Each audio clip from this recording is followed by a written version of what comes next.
Buen día a todos. Vamos a iniciar la sesión tercera, la sesión número 3 de la mesa 255, Investigaciones en Comunicación y Sistemas Sociales, y primer seminario de actualización de teoría de sistemas sociales de las jornadas de sociología. Estamos muy contentos con los sucesos que están teniendo lugar en nuestras sesiones, y esta tercera sesión va a estar dedicada al problema y a las discusiones relativas a la universidad. Estamos muy contentos de tener trabajos al respecto. Enhorabuena, se avanza investigativamente en profundidad sobre el tema. Luhmann ha escrito algunas cosas al respecto que están ahí, algunas pendientes, la mayoría, en rigor, pendientes de ser publicadas al español, y no hay mejor momento para empezar a discutir la universidad que este mismo, donde en medio de la pandemia se ha visto confrontada a una coyuntura particular. Vamos a tener dos ponentes en esta mañana, la profesora María del Socorro Foyo y el profesor Gonzalo Fabián García. Y vamos a tener como comentarista de lujo, invitado, al profesor Julio Labraña, también investigador, especialista como pocos en la integración de la teoría de sistemas y los problemas del funcionamiento de las universidades. Propongo que sigamos el orden de exposición que hice recién. A continuación voy a presentar a la profesora Foyo y le voy a ceder la palabra. La profesora María del Socorro Foyo nos va a presentar el trabajo titulado, creen que lo perdí por acá, la ponencia titulada Participación, Comunicación y Poder en Procesos de Autoevaluación Institucional Universitaria. La profesora Foyo es licenciada en Sociología, magíster en Epistemología y Metodología de la Investigación Científica, doctora en Ciencias Cognitivas e investigadora en el programa Aprendizaje de y en Autogestión del Instituto para la Inclusión Social y el Desarrollo Humano. También es docente de posgrado en la UNSAM, la UNE, la UNAF, la UNAM y la UNCE. Profesora Foyo, es un gusto y un honor tenerla entre nosotros. Le cedo la palabra en este momento. Bueno, buenos días. Para mí también es un gusto poder participar una vez más de las jornadas de sociología, en esta oportunidad en la mesa de investigaciones en comunicación y sistemas sociales. Esta sesión 3 nos habilita para poder dialogar y debatir sobre la universidad en la universidad. Y entonces aquí lo estaremos intentando. Como es sabido, la mayoría de las universidades latinoamericanas lleva a cabo en forma periódica procesos de evaluación institucional. Actualmente, estas evaluaciones son realizadas desde un enfoque de pertinencia, que implica una perspectiva cualitativa y comprensiva de la singularidad espacio-temporal de cada institución. La evaluación externa es precedida por un proceso autoevaluativo considerado como una práctica esencial para poder ofrecer un resultado que produzca en los pares evaluadores un sentido coherente y a la vez aceptable por la comunidad evaluada. Ese sentido estará puesto en evidencia en los análisis críticos y en las propuestas de transformaciones contenidas en el informe final de autoevaluación. La ponencia que presentamos ahora pondrá el foco en la comunicación y el poder en los espacios participativos, en tanto componentes claves de la autoevaluación. Las referencias empíricas corresponden a 11 casos de prácticas formalmente definidas como participativas, promovidas en procesos evaluativos de universidades de Argentina, Paraguay y Uruguay. Estas prácticas fueron objeto de análisis en instancias de metaevaluación llevadas a cabo por observadoras y observadores internos y externos.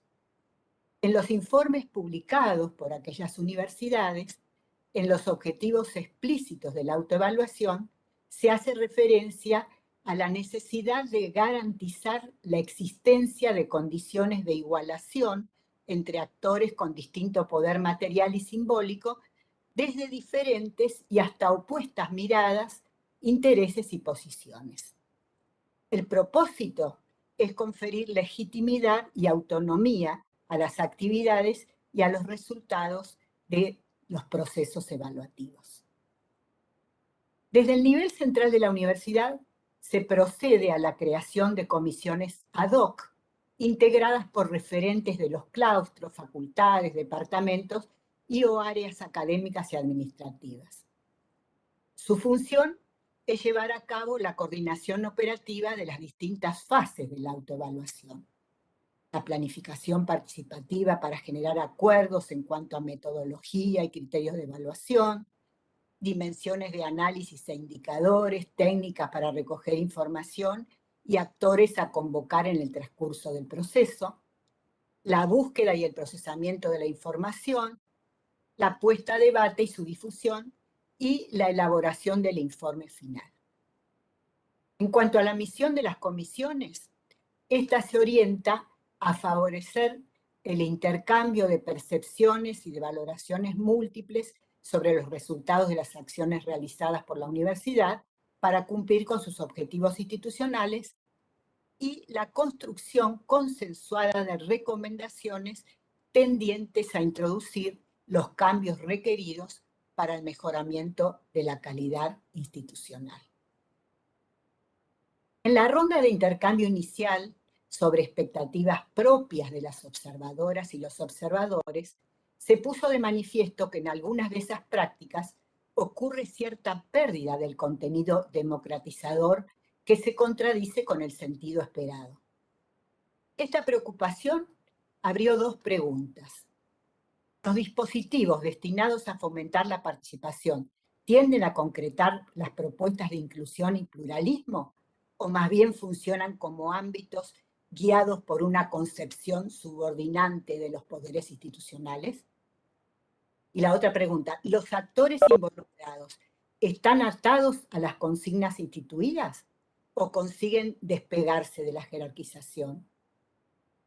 La respuesta preliminar a estas preguntas se fue configurando en el marco de supuestos tales como que el otorgamiento de organicidad a la participación con la formalización de espacios multiactorales no garantizaría su sustentación ni el potencial transformador esperado, y que las interacciones que tienen lugar en el espacio participativo entre individuos con poder explícito, formal, y los que carecen de él, debieran presumir un cambio en los ejercicios de poder que permitan fortalecer la capacidad instituyente de las prácticas participativas. La observación de los modos de inclusión de actores y la dinámica de la participación fue realizada mediante el análisis de contenido de los informes de autoevaluación publicados oficialmente y las reflexiones que a modo de metaevaluación produjeron los sujetos evaluadores. En lo concerniente a las experiencias analizadas, se valoró la decisión por parte de las instituciones de crear dispositivos de información y sensibilización sobre el proceso evaluativo. Asimismo, se advirtió, sin embargo, un escaso desarrollo de estrategias que dinamicen la incidencia de los actores internos y externos, en tanto esto conllevaría asumir el valor de la evaluación institucional como un compromiso con la sociedad. La discusión llevó a admitir que no existe un modelo válido y posible para diseñar estrategias participativas, sino que éstas se van a producir en cada institución de modo propio, aunque no necesariamente apropiado. Tomando como base los resultados de estas observaciones, se procedió a realizar una observación de segundo orden. Se partió del presupuesto que las comunicaciones que tienen lugar en el mundo de la universidad acontecen en el medio de relaciones sociales caracterizadas mayormente por su carácter asimétrico, originado en la capacidad que poseen algunos miembros para controlar bienes y comportamientos en la institución a través de determinadas acciones que logran estructurar el campo de otras acciones posibles. Esas relaciones de poder producen, por sus materialidades y por sus significados, estructuras de poder que se manifiestan en los dispositivos institucionales que habilita la universidad, entre ellos los espacios participativos. Por lo tanto, se postula que el código por el cual se crea y se sostiene la realidad en esos ámbitos participativos es el código del poder. Y se afirma que de la operación de dicho código se desencadenan programas diferenciados construyendo relevancias expresadas como campos semánticos que suponen horizontes hermenéuticos diferenciados. Asimismo, se sostiene que esas mismas operaciones se desarrollan programas que mantienen la opacidad como campo no marcado, persistiendo de este modo el código como punto ciego de la observación de primer orden. Es así que de la operación del código no deviene una realidad establecida, continua y global, sino perspectivas diferenciadas que implican, en el caso de los espacios participativos, el reconocimiento de modos alternativos de configuración del poder en la institución. Desde una primera distinción binaria, en la operación del código se pudo observar, por una parte, la perspectiva de unas relaciones no igualitarias en las cuales el poder acumulado es un poder efectivo en la medida en que es útil para concentrar más poder. Y por otra parte, la perspectiva de unas relaciones que los sujetos subordinados establecen cuando son capaces de identificar sus necesidades y se movilizan para alcanzarlas, en lo que podría advertirse un cierto proceso de dispersión del poder. Partiendo de esta distinción, en el caso de los espacios de participación, se reconocen 3 criterios operativos o programas con sus correspondientes campos semánticos posibles. Uno es el disciplinamiento, el poder como control en la reproducción de prácticas burocráticas y heterónomas. Otro es la concertación, el poder como acción tendiente a la regulación del conflicto entre sectores y individuos, y el otro es la democratización, el poder como proceso generador de condiciones para la toma de decisiones en paridad y de manera autónoma. Estos campos constituyen diferenciaciones internas en la construcción de realidades que siempre conllevan la posibilidad de su destrucción como sentido. De ahí que en el espacio participativo se instituyan significaciones sociales que funcionarán como criterios de selección de las representaciones posibles del entorno.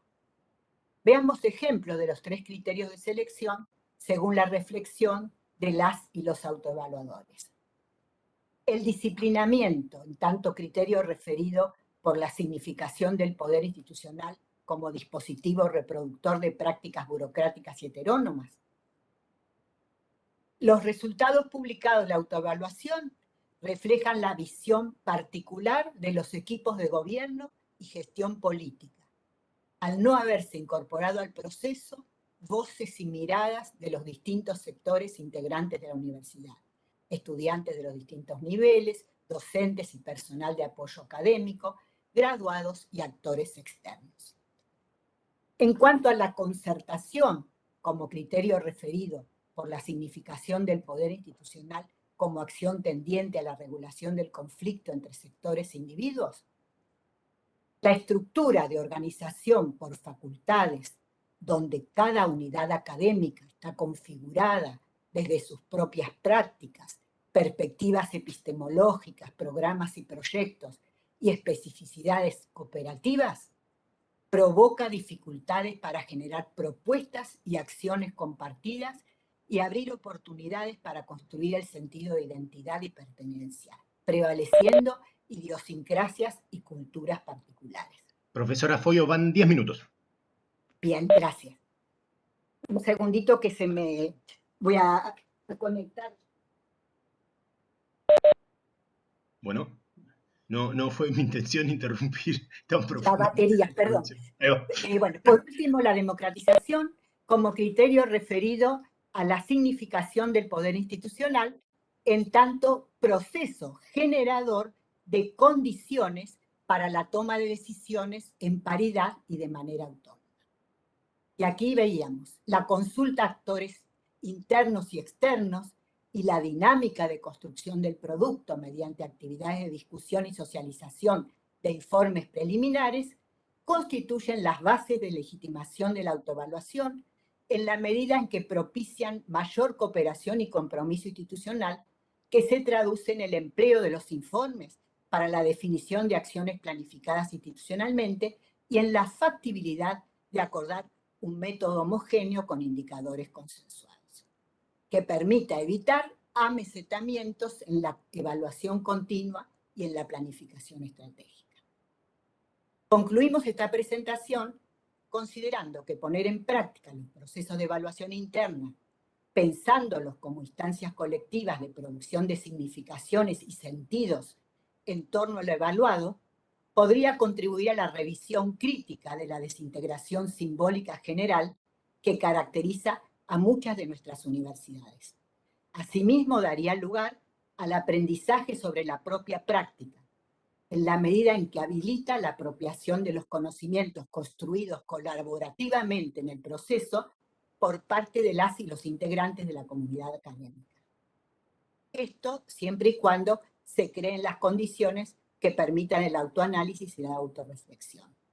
Este es un sentido deseable para la participación. Muchas gracias. Muchas gracias, profesora Foyo. Muy clara la presentación, un manejo del tiempo admirable también. Así que doblemente agradecidos. Bueno, en el orden del programa va a hacer uso de la palabra en este momento el profesor Gonzalo Fabián García, quien nos va a presentar su ponencia, La problemática universitaria desde la teoría de los sistemas sociales de Niklas Luhmann. El profesor García es antropólogo, voy a dar una breve semblanza de él. El profesor García es antropólogo por la Universidad Austral de Chile y magíster en estudios latinoamericanos por el CEL UNSAM. Publicó trabajos sobre pensamiento y sociología latinoamericana, entre los cuales está la obra Para una sociología de la emancipación mental, que coeditó con el gigantesco profesor Juan Miguel Chávez. Actualmente realiza su tesis doctoral en la Universidad Autónoma Metropolitana de México. Profesor García, es un gusto tenerlo aquí, conocerlo. Tiene uso de la palabra a partir de este momento. Hola Sergio, audiencia. Sergio, ¿me escuchas bien? Se escucha un poco bajo, escuchar se escucha, solo un poco bajo. Que a mí me parece como un círculo permanente, como si estuviese cargando algo. No te sabría decir, Gonzalo. He tenido algunos Igual problemas con escuchar la se escucha, conexión. así que... Escuchar se escucha, lo que pasa es que es una cuestión de volumen, a lo mejor sí podés revisar, o escuchamos así, no No, te si no, preocupes. subimos todos un poco el volumen en nuestras casas y listo, porque no creo que Voy a tenga tratar, dimmer el micrófono del profesor. voy a tratar de hablar más fuerte. Tengo una presentación. Sí, podés compartirla directamente, no hay ningún problema con eso. Es bastante sencillo. Pones compartir y elegís la pantalla. Y, Subiendo el volumen se escucha bien, ¿eh? ¿sí? Yo, por lo menos subí, se escucha bien. ¿Se ve o no? ¿Se ve? Sí. Sí, se ve. Ok, ¿cómo lo hago? Quiero desactivar. Que esta aplicación yo no la conocía, entonces. Bueno, no sé cómo desactivar mi cámara. Abajo tenés de tener video. ¿Abajo? ¿Dónde abajo? Abajo de todo. Antes Abajo de la barra de Windows. Ahí está, tienes razón. Se Ahora, sin supone que embargo, así, desapareció sí, la presentación. Desapareció todo. desapareció la presentación. Sí. Sí. Ahora sí. Ahí está, perfecto. Ahí estamos. Ahí ¿Y está, ahora? estás. No se te ve y sí se ve la presentación. Sergio, tengo que remitirte antes que se me olvide los saludos que te envía el profesor Chávez, porque le conté que me iba a encontrar contigo hoy. Después se enoja si no te los paso, así que paso cariño. Bueno, lo había invitado el profesor, cuando quiera se puede sumar. Lo quiero mucho al profesor Chávez, así que Sí, te agradezco que me transmitas su saludo. sí, mucho cariño. Bueno, yo también preparé un texto para tratar de ser lo más coherente con el tiempo y calculé incluso hasta las palabras, así que espero que no haya problema con eso. Así que voy a comenzar. Ahí está. Bueno, este trabajo que es un primer planteamiento, tiene como una especie de relato de cómo nace esta necesidad de comenzar a establecer un diálogo como estudiante de préstamo, siguiendo lo que decía recién el profesor Fortes de la teoría de sistemas. Principalmente como una necesidad de distanciarse de lo que yo llamaría son los estilos predominantes en la llamada sociología de las universidades, por lo menos la que se practica con mucha fuerza en México. Yo digo que por una parte, estos estilos de la sociología de las universidades están muy cercanos al nivel de elaboración de las políticas públicas y a ciertos puntos de vista que son propios de las agencias asesoras en materia de aseguramiento de la calidad de la educación superior. Eso por una parte. Por otra, esta como especie de afán, si me permiten la expresión, de sintonizar permanentemente con los intereses de la opinión pública y de conducir los análisis hacia diagnósticos que en la mayoría de los casos están basados están basados en ideales frente a los cuales quién podría oponerse, o sea, cuando se dice quién podría estar en contra de querer una mejor sociedad o la importancia que tiene la educación para formar ciudadanos críticos. Eso como premisa de investigación, un poco complicado. Bueno, el caso es que nos encontramos frente a una especialidad que tiende a aplicar métodos y plantea preguntas de investigación, más allá de que se llame sociología sin teoría social, y con una importante carencia de conciencia histórica, que eso tal vez incluso puede ser más complicado. Esto deviene en una especie de notable simplificación de la problemática universitaria, hace consideraciones más que nada de carácter fáctico, problemas técnicos, problemas de fines y medios. Bueno, como estamos en una mesa de sociología, también habría que hacerse cargo de cómo nuestro contexto favorece la preeminencia de ciertas voces, me refiero a los expertos, a los especialistas, para hablar en nombre de la universidad. Yo me refiero a ciertas interpretaciones que forman parte de estrategias de actualización de las políticas de turno. Por ejemplo, esta figura del experto, asesor de decisiones que normalmente fueron tomadas en otras partes, como probablemente Luxemburgo o en otros centros de decisiones de análisis, pero también la notable capacidad que hay para desacreditar otras miradas que por supuesto no están en sintonía con la legitimación operativa de las políticas públicas. Siempre una desacreditación que parte del hecho de que uno probablemente puede estar haciendo una idealización romántica del pasado. Digamos, estas son algunas de las cosas que me han pasado en el curso del planteamiento de este texto que estoy presentando. También, digo yo, habría que cuidarse de la tentación muy marcada de que a veces por estar criticando, denunciando una situación que nos parece, no sé, injusta, también se conoce o se tiene la solución del problema. Digamos, para tomar distancia un poco de las dos cosas. Y esto, nada más para mencionar una advertencia, en la forma en la que, en condición de estudiante de préstamo, busco asumir la perspectiva lumaniana.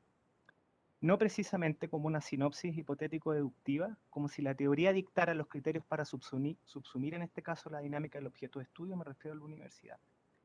En este caso, yo me sirvo de la teoría para intentar capturar lo indiscutible que dice llevar a cabo el sistema universitario. Podríamos decir, aunque esto no es muy riguroso, la fórmula de contingencia. Y los problemas que han surgido o que surgen y que siguen surgiendo a partir de la afirmación de esto que es indiscutible. O sea, lo que se busca es remitir a la teoría de Luhmann algunos elementos por medio de los cuales la universidad genera expectativas sobre sí misma y procesa los problemas permanentes que esto le ha significado. Bueno, hay una crítica aquí al carácter nominalista y prescriptivo que me lo he topado un par de veces a los usos que se hacen de la teoría de sistemas, que principalmente apunta esta idea de la sobreconceptualización de los hechos, pero por cuestiones de tiempo voy a omitir eso. Bueno, el tema de las múltiples miradas, por supuesto, la universidad como objeto de estudio también es un objeto que estimula distintas formas de análisis, de cómo ver y traducir su problemática. Y bueno, ahí menciono lo que es probablemente una constatación obvia, que tiene que ver con las expectativas familiares, o por lo menos lo que uno siempre escuchó cuando era pequeño y tus papás, tus abuelos te decían que había que ir a la universidad por un tema de estatus profesional y el discurso del ascenso social. Otra mirada del movimiento estudiantil universitario, ¿cierto? Y la pugna entre la educación pública y el mercado, que se instaló con fuerza ya a partir del 2011. Y por supuesto, hay una referencia ahí, yo recuerdo mucho los estudios de Claxo que salieron en ese tiempo, por el 2012, por el 2013, plena coyuntura del movimiento estudiantil universitario en Chile. Una especie de sociología de los movimientos sociales que estaba muy preocupada por entregar justificaciones ideológicas a la protesta social y por supuesto a las demandas del movimiento estudiantil, siempre bajo el tópico de que se trata del malestar contra el neoliberalismo y la necesidad de su transformación. Esto yo me atrevería a decir es casi un lugar común en la literatura. Bueno, y otra mirada, que yo diría que es la predominante, el tema de la equidad educativa, que siempre está en sintonía con las disposiciones normativas de justicia social. Y por último, la perspectiva de la universidad en torno a la producción de conocimiento, que normalmente se concentra en la satisfacción de indicadores instalados para la gestión y evaluación de la ciencia, y en hacer recomendaciones a las políticas científico-tecnológicas. Bueno, estas miradas han hecho una contribución importante a la discusión. Lo que aquí estoy tratando de decir es que solo toman en cuenta una parte del problema universitario. Volviendo a la pregunta que nos atañe, que nos interesa, que es responder por el quehacer específico, en este caso, véase, siguiendo el ducto dogmático de la teoría, sistema organizacional, que acopla ciencia y educación. Bueno, la verdadera producción de conocimiento supone ubicarse en la frontera de lo que hasta entonces ha sido puesto a prueba. El laboratorio, la biblioteca y la sala de clases son partes concomitantes e indivisibles del espacio universitario. Sea cual fuese, o sea cual fuera el foco de problematización, el paradigma de análisis o los propósitos de interés, lo que no puede quedar sin resolverse es este asunto entre la unidad de la ciencia y de la docencia. Todo eso tiene una traducción en la teoría, ¿cierto? En la teoría social. Bueno, en este punto, la idea de una comunidad organizada de enseñanza y mejora del saber superior da pie a su aprehensión sociológica. Aprehensión, digo, con H. A partir de la pregunta de qué tipo de sociedad hizo posible la continuidad renovadora que salvó a la institución universitaria de una de sus peores crisis, como fue la crisis de la segunda mitad del siglo XVIII en Europa, ¿cierto? Bueno, la continuidad de la que hablamos, me refiero a lo que simbolizó la reforma humboldtiana de la universidad, que es en este caso como una especie de tipo ideal. Bueno, esta continuidad remite a la modernización en que la universidad hay una nueva orientación bajo la convicción de la formación a través de la ciencia. Tiene su fórmula condensada en alemán, ¿cierto? Bueno, en efecto, la innovación introducida por Humboldt significó la posibilidad de que una parte integrante del mundo antiguo pudiera insertarse en las transformaciones estructurales y semánticas de la sociedad contemporánea, sin que eso implicase una ruptura radical con lo viejo. Y esto es importante porque en este tipo de transición a una nueva forma de diferenciación, menos en el trabajo que Luhmann escribió con Shor, hay una tesis sobre la continuidad que supone la diferenciación funcional. No es una innovación radical, sino que tiene que ver con una evolución histórica endógena. Eso después es importante para preguntarse qué ha pasado en América Latina y cómo se instalaron las universidades en América Latina. Bueno, más allá de que el carácter refundacional de la educación superior alemana se haya definido en oposición a la ideología de la utilidad de cara al trabajo y a la economía, la institución universitaria seguirá preservando la intención de hacer coincidir enseñanza e investigación, por supuesto adaptándose al grado de desarrollo y de complejidad alcanzado, división social del trabajo e investigación regulada bajo la ciencia. Bueno, esta constatación general destaca el hecho de que la creación de la Universidad de Berlín no representa un comienzo absoluto, mucho menos la introducción de conceptos ideales impuestos por una concepción arbitraria. Creo que esa posición es muy elocuente cuando hay carencia de conciencia histórica, esta idea del ideal, de que uno está trabajando con ideales que son externos. Bueno, cabe entenderla, como decía anteriormente, en el contexto de la evolución de la sociedad hacia un nuevo régimen de diferenciación. El testimonio de Berlín, por una parte, niega la posibilidad de reformular la enseñanza bajo el modelo de las escuelas superiores profesionales, como fue la decisión que se tomó en Francia, y por otra parte, también niega la herencia precedente. Pero insisto, negación y continuidad. Reivindica una nueva orientación para la praxis pedagógica fundada en el deber de ejercitar y desarrollar el pensamiento independiente. Ahí hay algunas diferencias, como ustedes saben, los textos fundacionales, el conflicto de las facultades, después el debate que tuvo Hegel con Kant. ¿Qué significa esto de desarrollar el pensamiento independiente? Bueno, entonces, volviendo a la pregunta, ¿qué tipo de sociedad hizo posible esta innovación semejante, esta modernización universitaria, esta innovación tan sobrecargada de presupuesto, por supuesto, que funge como criterio de observación? La respuesta es inequívoca, esto viene de cajón, ¿cierto? Una sociedad funcionalmente diferenciada en que el sistema universitario obedece a las exigencias del sistema educativo y del sistema científico. Mientras que la justificación de su autonomía, digamos, remite al sistema científico. De esta forma logra diferenciarse de las instituciones educativas escolarmente organizadas. La diferencia entre escuela y universidad, ¿cierto? Bueno, el caso de Profesor América García, Latina. van 10 minutos. ¿10 minutos? Sí, ok. Bueno, el caso de América Latina. A ver, tomando la referencia de la reforma de Córdoba, un poco más de un siglo de Humboldt, surge esta conciencia crítica, se instala esta conciencia crítica, la necesidad de una renovación pedagógica y científica que asegure la autonomía del sistema universitario. Estoy refiriendo a la reforma, a la lucha de los estudiantes que tiene su epicentro en Córdoba, ¿cierto? Bueno, no me voy a detener en esto, pero sí a tratar de introducir estas especies de diagnósticos que son como de fácil acceso. Yo quiero señalar una problemática, que es esta idea de que creer que ahora hacemos más ciencia porque se publica mucho más y se hace bajo los estándares de la indexación. Bueno, el problema, tal cual, es cómo el sistema universitario puede responder a las exigencias de su leitmotiv, siendo depositarios de demandas de acceso universal, justicia social y de encargos de productividad científica. Vale decir el hecho de que sus funciones sustantivas, como dicen en México, pretenden ser inducidas por instancias externas que inciden en la praxis pedagógica y en el quehacer científico. En lo que sigue me voy a referir solo al medio simbólico de la verdad, tomando la figura de Maturana y la premisa de la materialización de lo improbable, como la puesta en cuestión del conocimiento ya elaborado y sabido, fórmula de contingencia del sistema científico, materialización de lo improbable. Bueno, aquí probablemente puedo estar equivocado, qué bueno que está Julio aquí, pero en algunas de las entrevistas que yo he hecho de cómo está el tema de la política científica en Chile, premisa número 1, las instituciones universitarias valoran como investigación proyectos que son derivados del Fondo Nacional de Desarrollo Científico y Tecnológico y las publicaciones indexadas en bases de datos. Ojalá asociadas al Instituto para la Información Científica, las famosas ISI.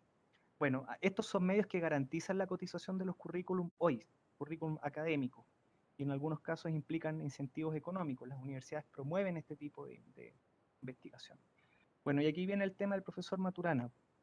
Todos sabemos que es considerado uno de los científicos más influyentes del pensamiento contemporáneo, no lo digo yo, lo dice alguien tan conocedor de su trabajo como el profesor Javier Torres. Bueno, según los estándares actuales de productividad científica, le hace indexación y factor de impacto, el profesor Maturana no habría alcanzado ni siquiera los promedios necesarios para postular a los proyectos de investigación que reconoce hoy la institucionalidad del Estado chileno. Bueno, en vista de, digamos, de los parámetros que fijan las agencias dedicadas a la evaluación de la ciencia. El índice H, por ejemplo, del Premio Nacional de Ciencias, de nuestro Premio Nacional de Ciencias, año 4. También candidato a Premio Nobel en Fisiología. Bueno, el índice H del profesor Maturana no resultaría relevante en términos de su perfil curricular. Yo digo que aquí nos hallamos en una problemática tensión entre dimensiones político-administrativas, que son las que acabo de mencionar, y las cognitivas.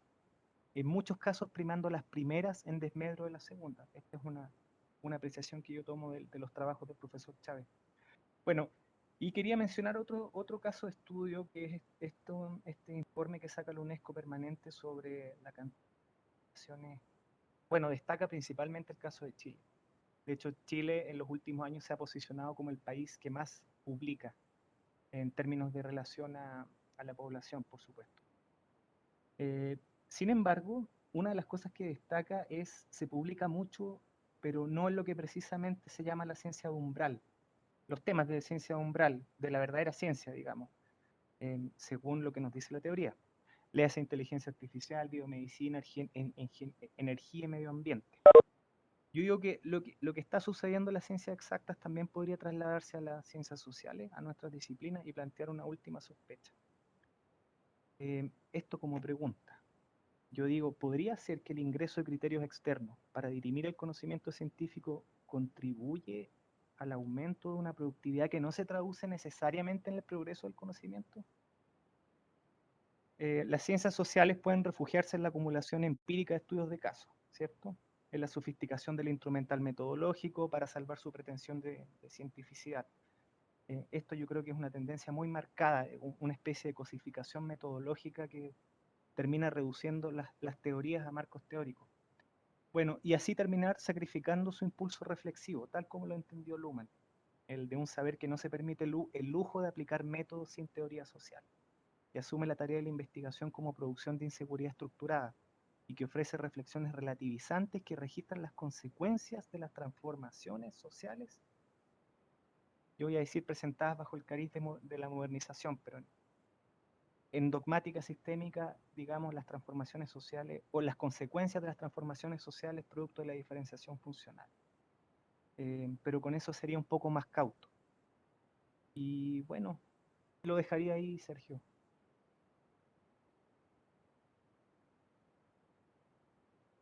Muy bien, muchísimas gracias, profesor García. Muy clara la presentación. Lo pudimos oír bastante bien. Subiendo el volumen no hubo ningún problema.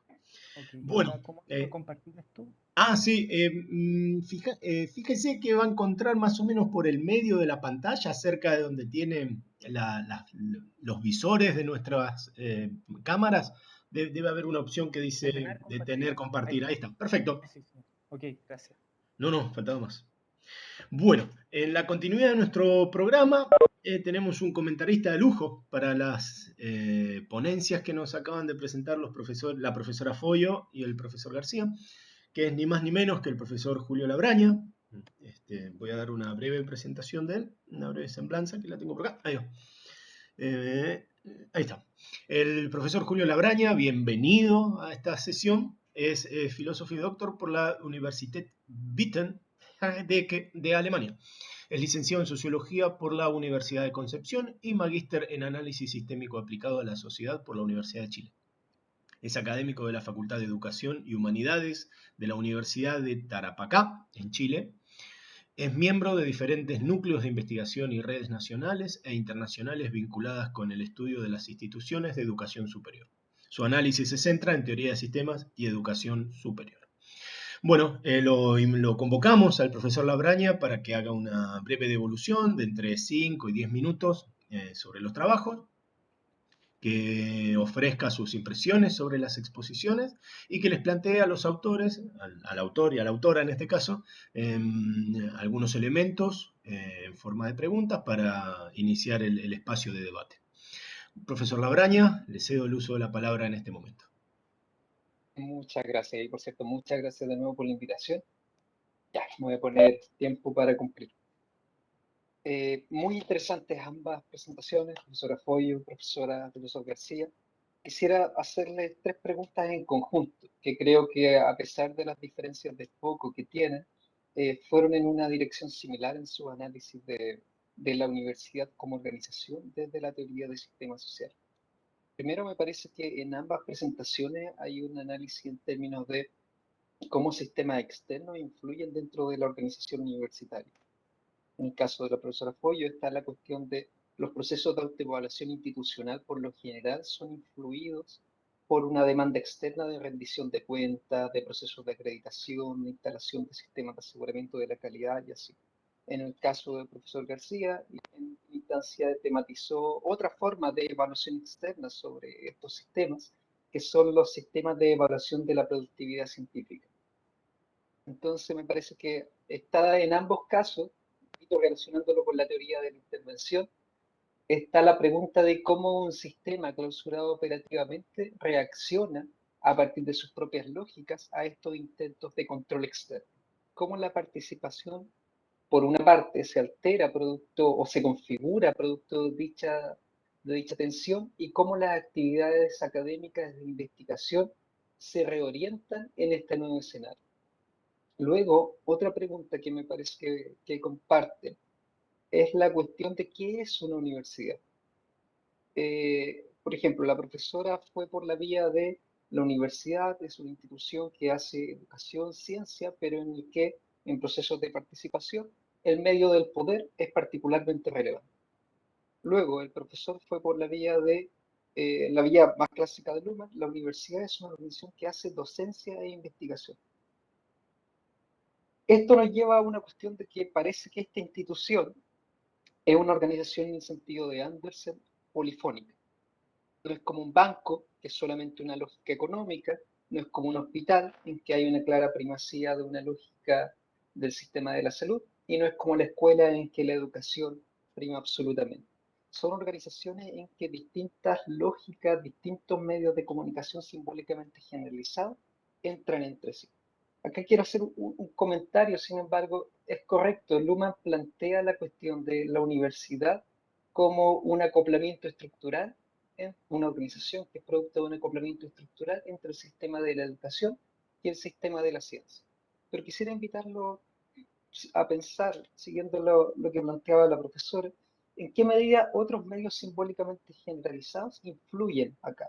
En qué medida es una organización también orientada hacia el poder, en qué medida es una orientación orientada también a la economía y así. Y acá tener cuidado de no esencializar, es decir, es correcto, Luhmann, criado en el contexto alemán, fuertemente influido por el concepto de Bildung, que parte de la premisa de una articulación entre comunicación científica y comunicación educativa, propone que la esencia de la universidad es la articulación de comunicaciones científicas y comunicaciones educativas. Pero quizás no sea siempre así.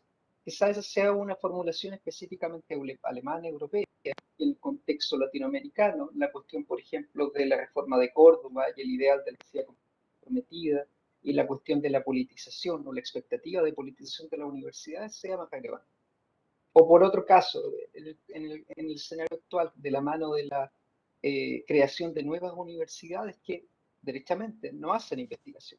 ¿En qué medida este ideal de la universidad como una organización de ciencia y docencia es efectivo en nuestros contextos cuando tenemos universidades que en los términos se dedican exclusivamente a la formación de profesionales y son indistinguibles en lo que respecta a sus actividades de otro tipo de instituciones de formación terciaria? ¿Qué queda de la universidad en ese contexto?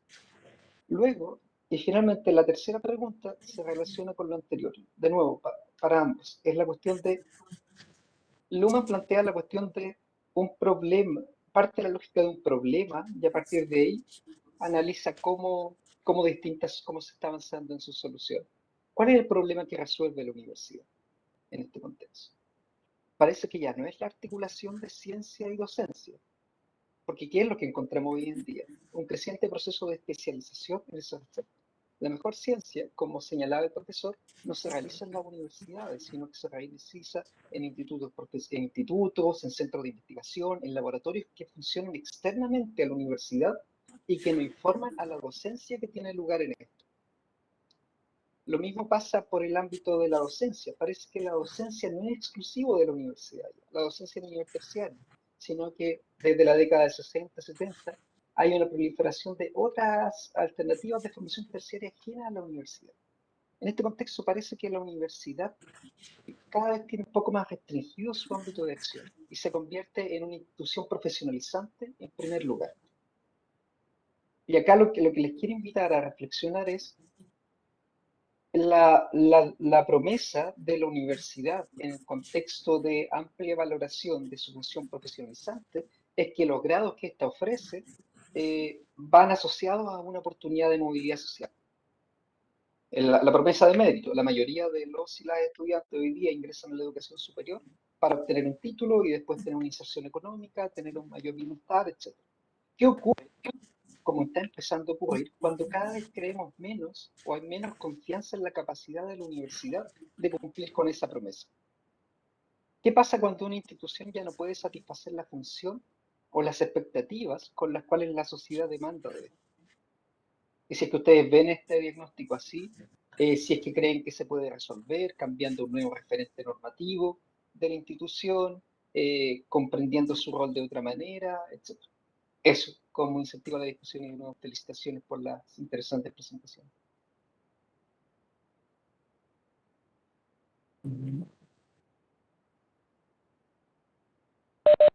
Hay que pedir palabra, ¿cómo es Sí, el sí, mecanismo? estaba. ¿Pido palabra? Sí. eh, sigamos ¿Puede ser? el orden de las exposiciones. Comienza usted, profesora. Sí. Bueno. Me quedé sobre todo con la última pregunta, ¿no? Y quería contar una situación que yo pasé y que dio lugar a un estudio que después hice, vinculado a la oferta y demanda de formación de grado en la universidad a la que yo pertenezco. Y bueno, en esta universidad, teniendo alrededor de 60 carreras de grado, concentra el 45% de la matrícula en 3 carreras. Ellas son medicina, abogacía y contador público. Y lo significativo es que desde la fundación de la universidad, de la creación de la universidad, a mediados de los años 50, hasta la fecha, siempre se fue dando esa constante. Y que lo mismo en el momento en que yo hice el estudio hace unos 10 años atrás, persistía en términos de los ingresantes y en términos de los cursantes, digamos, los que estaban realizando la carrera de grado. Bien. Por otro lado, permanentemente, justamente a través de estos procesos de evaluación institucional, que después voy a contestar esa pregunta que fue la primera, ¿no? En cuanto a los actores externos, se daba el caso de una demanda explícita de nuevas carreras vinculadas, muchas de ellas, a las necesidades y desarrollos de la región en donde está ubicada la universidad. Se trata de una universidad argentina que está en el nordeste de nuestro país, es decir, la zona que tiene los indicadores más preocupantes de pobreza, de desempleo, digamos, todas aquellas tasas, digamos, que generalmente son presentadas, digamos, asociadas a los problemas sociales. Bueno, la respuesta frente a esta cuestión, digamos, que al tratarse de un trabajo fundamentalmente descriptivo, si bien se empleó, digamos, en lo que hace a la reflexión, lo que tiene que ver con gestión del conocimiento en la universidad, algo que de alguna manera introdujo mi compañero en la presentación, pero era más bien un trabajo de tipo descriptivo, y la respuesta de las autoridades es que esto no se puede modificar porque así ya está conformada la estructura en cuanto a las facultades, y fundamentalmente a la distribución presupuestaria.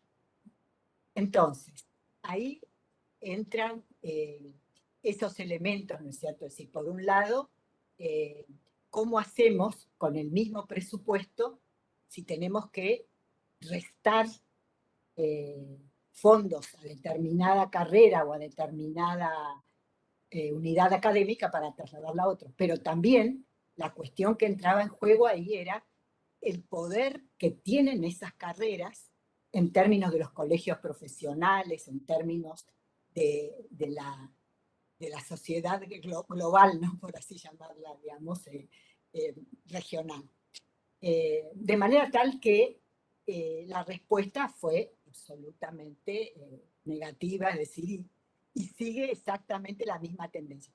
Se crean a términos carreras nuevas, a demanda de los gobiernos locales o de las empresas, pero no llegan, digamos, a tener la permanencia y la consolidación de las carreras tradicionales.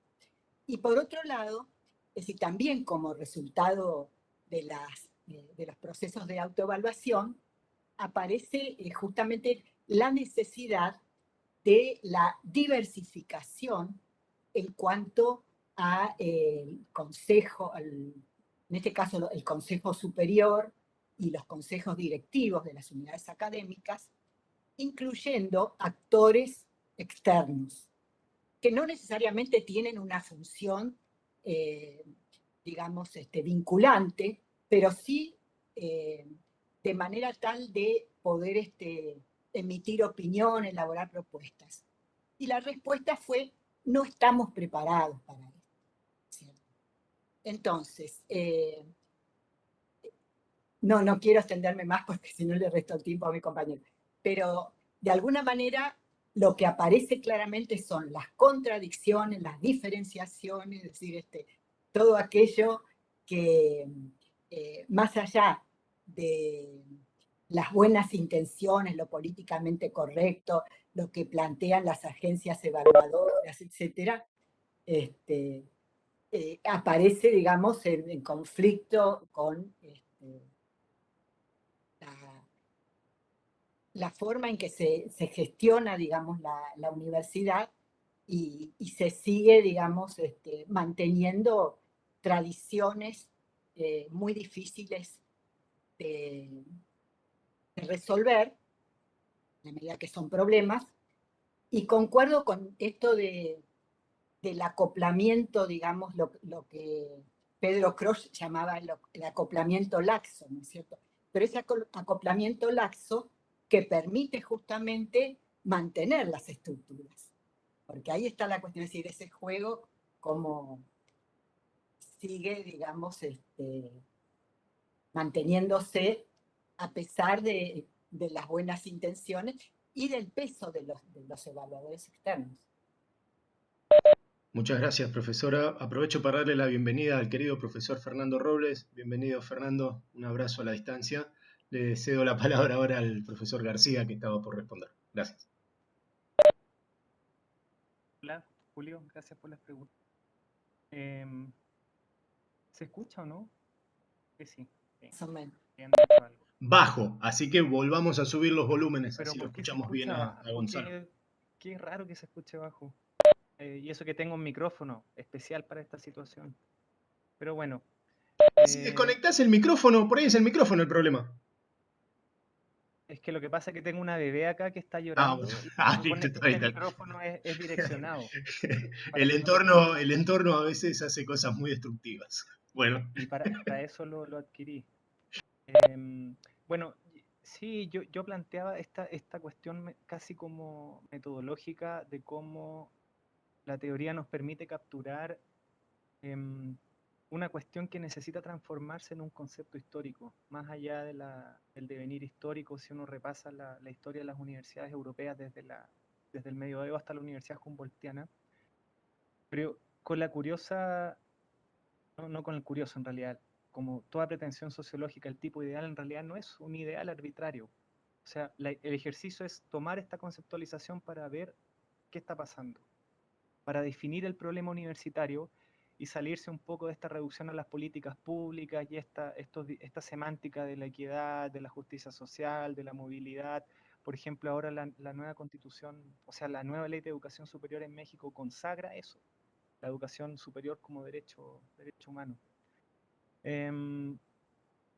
¿Y qué pasa? ¿Qué pasa cuando tomamos este criterio y observamos nuestras universidades. Y yo tengo la sospecha, esto por favor sin ofender, de que cuando uno ve, por ejemplo, no sé, el esquema norteamericano, las famosas Research University, las Comprehensive College, ¿qué historia nos contamos a veces? ¿Qué es lo que aparece como investigación? Porque acá se habla de universidades de investigación en América Latina. Los expertos hablan de universidades de investigación de acuerdo a cuántos papers se publican al año bajo las bases de datos indexadas. Aunque las leyes sigan diciendo otra cosa. Eso, Julio, o sea, las leyes fundamentales constitucionales, México, Argentina, Chile, siguen hablando que las universidades son instituciones que acoplan ciencia y profesión y que tienen este desafío de coordinar las dos cosas. Aunque en la práctica parece que no es tan así.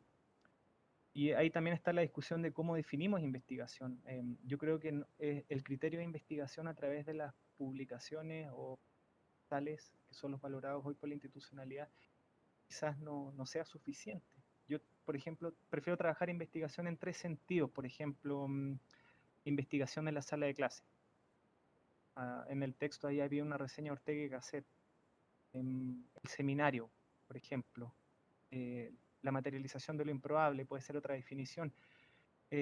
Una vez me decía un profesor que estábamos discutiendo sobre esto, que había estudiado veterinaria y el ejercicio era, ¿usted se imagina estudiar veterinaria con las mallas de los años 50? Obviamente las mallas curriculares tienen un encargo relacionado con cómo va avanzando el conocimiento. Bueno, eso por una parte.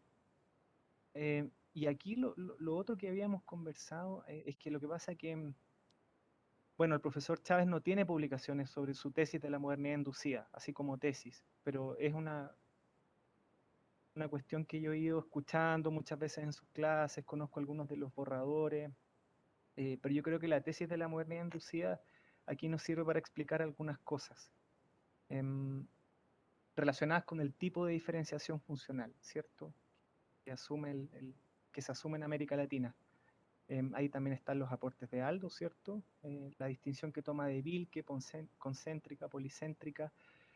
Pero la cuestión es aquí, cuando hablamos de ciencia ya tenemos, por así decirlo, el vaso de leche servido. Y cuando hablamos de ciencia ya está el tema de la competitividad de los indicadores.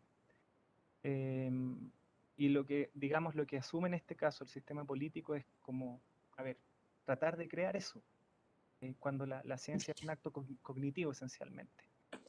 Y sobre este tema yo les pregunto, ¿qué margen tiene hoy, por ejemplo, un rector en Chile para plantarle, por ejemplo, como dicen los españoles, de cara al ministerio? Y nunca faltan los discursos dominicales, o sea, como los del rector de la Universidad de Chile, el discurso de autonomía universitaria, cuando es evidente que las universidades en Chile ya han perdido por goleada 2 veces, digo. Primero, por este campo de regulaciones políticas, las cuales no han sido decididas por la comunidad científica, o sea, habría ¿qué pertinencia tiene hablar de la comunidad científica en contextos como los nuestros? Y en segundo lugar, en cómo hoy hay hábitos adaptativos a satisfacer indicadores, que son parte de las estrategias también visto bien marxísticamente, de sustento material de los propios docentes, temas de precariedad y todo eso. Y bueno, lo último, sobre el tema de la reforma de Córdoba, eso tiene que ver un poco en cómo se asume a veces el discurso de la diferenciación funcional. Yo no sé si hay un trabajo que haya llegado a la evidencia empírica de cómo es la diferenciación funcional en América Latina, o cómo ha sido. Por eso, digamos, un poco de cautela en cómo se trasladan a veces las conceptualizaciones que en el fondo responden a una tremenda apropiación histórica, en este caso del curso dominante de la modernidad. Porque aquí, bueno, el tema de la reforma cordobesa, yo solamente, fue injusto porque solamente rescaté un énfasis, ¿cierto? Que es el énfasis de la falta de ciencia. Pero, digamos, las lecturas teóricas que se estaban haciendo en ese tiempo, yo destaco principalmente la mariatilliana, para volver al tema de la discusión de cómo, en el fondo, a ver, en ese tiempo, cuando se estaba levantando la reforma de Córdoba, en Europa ya salieron las primeras, estaban, Adler, si uno lee a los marxistas, las críticas ya a lo que hoy se puede entender como capitalismo académico, y que suponían una instrumentalización. Adler, de hecho, hablaba de no recuerdo cuál era la expresión que usaba, pero en el fondo de la valorización económica del conocimiento. 100 años después de Humboldt, en Europa, mientras que acá la discusión era una reforma pedagógica. Pero no era solamente una reforma pedagógica.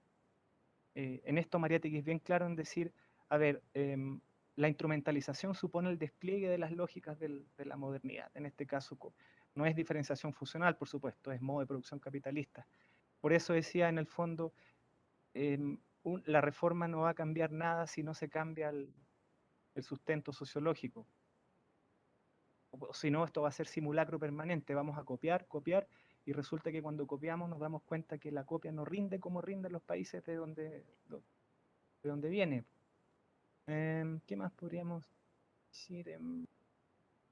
Bueno, lo último, claro, hoy hay buenas razones más que nunca para decir que en términos generales las universidades cumplen una función meramente profesionalizante, totalmente desvinculados digamos, a la producción de conocimiento científico.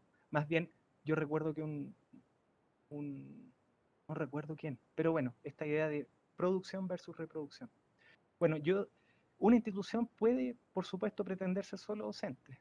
En eso los expertos son muy enfáticos en las clasificaciones que se hacen como universidades. Y ser un colegio profesional, ningún problema. Pero lo que aquí se está sosteniendo desde la teoría es que una universidad sin investigación no puede ser llamada universidad. Eso como lo distintivo. Yo diría que eso es como una especie como casi de equivalente funcional. O sea, si eso no está dado, si eso no se resuelve, independiente del contexto histórico, el lugar, es muy difícil hablar realmente de universidades. Eso diría por el momento.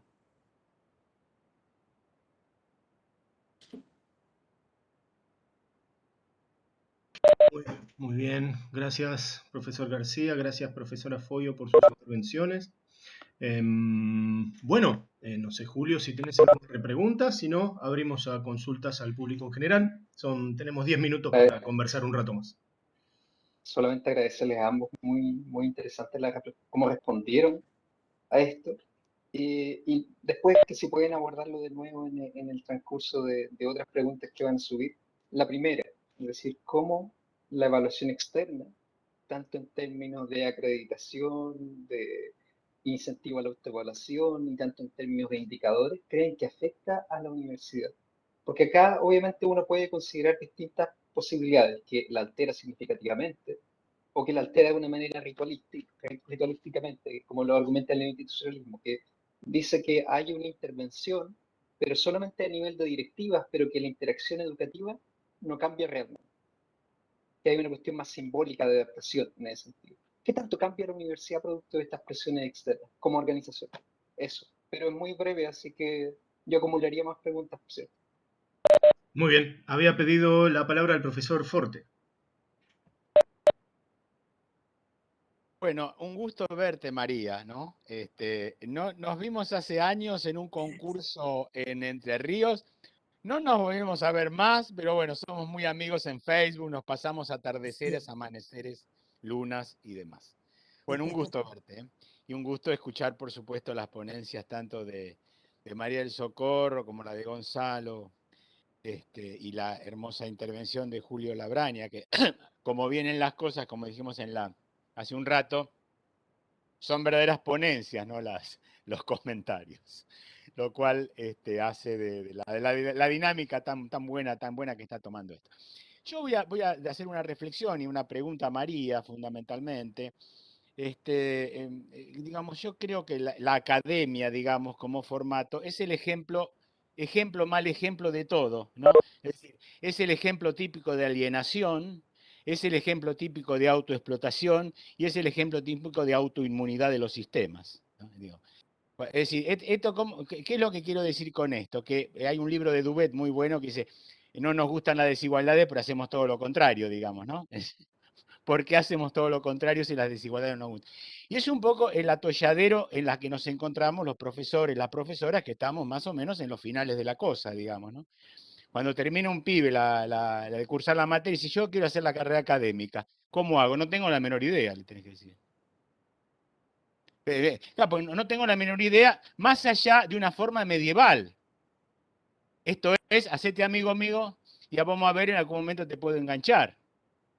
Digamos, pero uno no hace eso tampoco. Dice, mira, no hay posibilidad, lo cual queda como un tipo antipático, porque hay algunos que como tienen el modelo corporativo medieval lo utilizan en su propio beneficio, ¿no?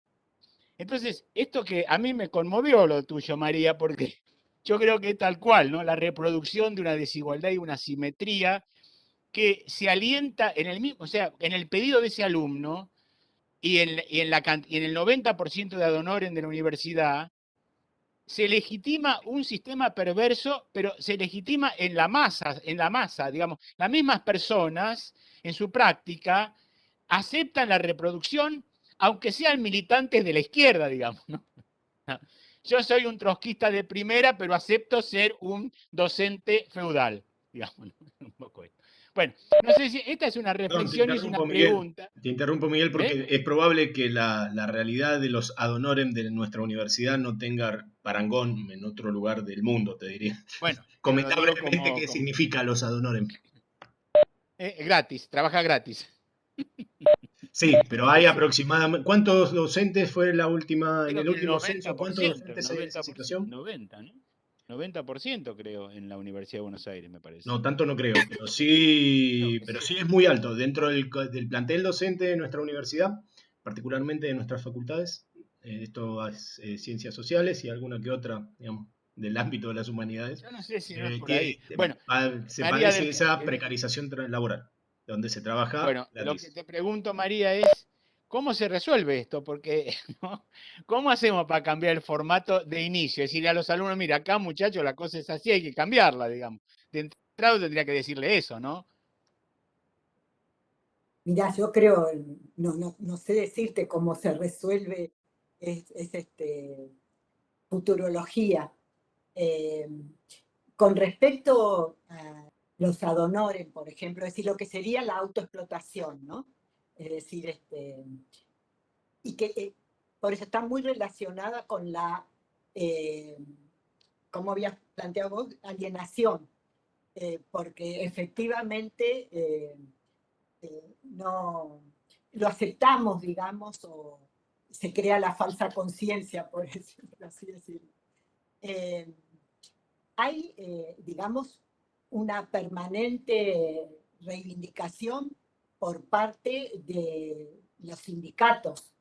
Vos también creo que vos estás en AGD, ¿no? Bueno, yo estoy en la CONADU. Y permanentemente se han pedido recursos para la contratación. La SPU accedió, la SPU es la Secretaría de Políticas Universitarias, que depende del Ministerio de Educación, pero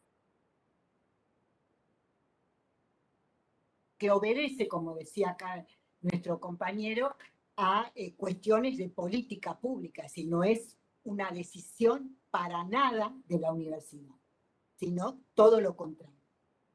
Entonces, la explicación que te dan, por ejemplo, las paritarias locales, es que realmente, como vos decís, aún te digo, hay casos de sindicalistas que así lo sostienen. Es decir, tiene que hacer carrera el estudiante o la estudiante. Entonces, se empieza con la inscripción de pregrado, digamos, lo que sería en el caso, por lo menos en la universidad, se llama ayudante de segunda. Entonces, ese ayudante de segunda empieza a estar adscripto y luego, cuando se gradúa, pasa a ser ayudante de primera, pero sí adscripto, ¿cierto?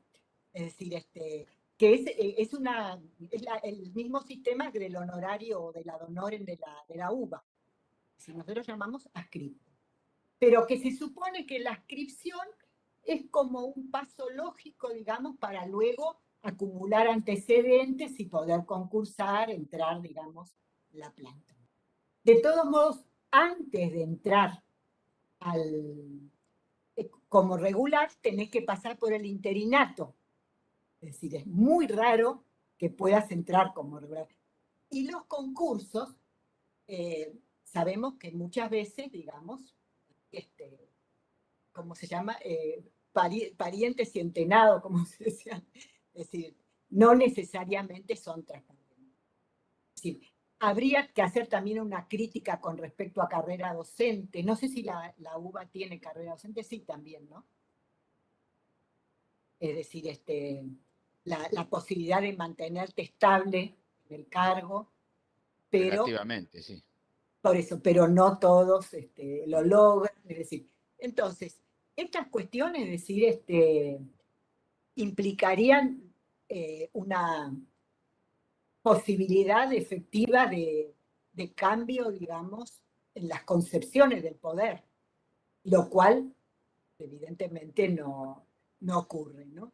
Es decir, hay una distancia absoluta, y esto es lo que había preguntado nuestro comentarista. Es decir, habría que ver cuál es el juego, ¿no?, de todo esto. Una distancia, por ejemplo, cuando las evaluaciones institucionales, que no es lo mismo que la evaluación para la acreditación de carrera, porque la evaluación para acreditación de carrera supone sí acordar con unos estándares fijados externamente, etc.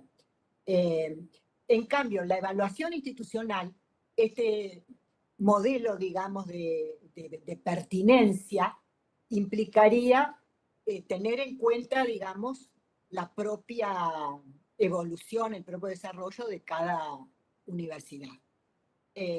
Pero de todos modos sí hay determinadas recomendaciones, digamos, en términos de mejorar, digamos, lo que serían los canales democráticos, participativos, eh, la respuesta, digamos, más pertinente con respecto al medio, etc. Pero sin embargo, digamos, siempre existen determinadas posiciones que encuentran argumentos para justificar, digamos, que el cambio no puede ser inmediato. Yo creo que esa es la cuestión, digamos, también a tener en cuenta. Es decir, cómo se mantiene, digamos, cierta costumbre. Es decir,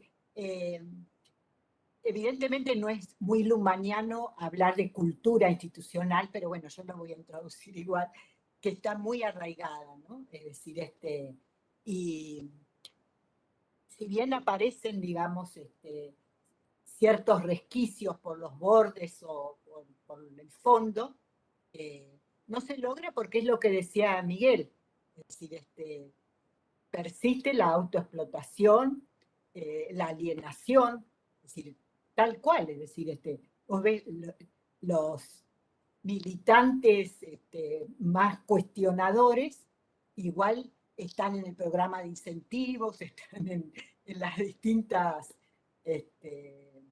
siguiendo los distintos rituales, sin ningún mea culpa, es decir, está bien separado, digamos, los dos campos, bien, ahí funciona la diferenciación funcional, la equivalencia funcional y todos los conceptos bien planteados por Luhmann.